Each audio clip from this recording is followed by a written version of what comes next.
La colère gronde chez les facteurs canadiens. Avec 322 millions de dollars de pertes en 2012, Poste Canada a décidé de mettre fin à la livraison du courrier à domicile. L'institution espère ainsi économiser 576 millions de dollars par an, mais cette restructuration entraînera la disparition de 8000 emplois. Pour Guillaume, facteur à Montréal, c'est l'incompréhension.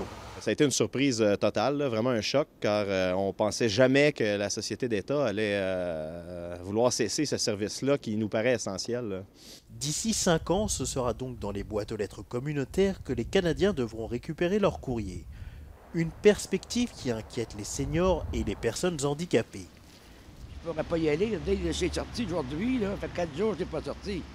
À cause des tempêtes.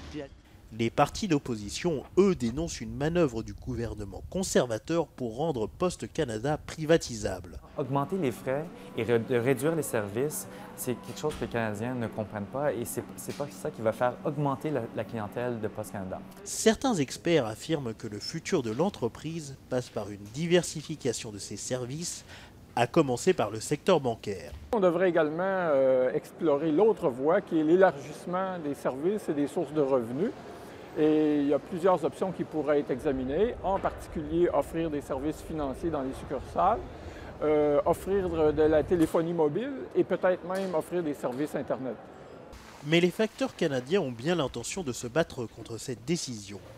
Et ils peuvent déjà compter sur plusieurs soutiens politiques. L'opposition au gouvernement fédéral, le Parti libéral, le Parti néo-démocrate, se sont clairement prononcés contre ce plan-là. L'administration municipale de Montréal est totalement contre. Donc, je pense que la haute direction de Poste Canada et le gouvernement conservateur ont vendu la peau du facteur avant de l'avoir tué.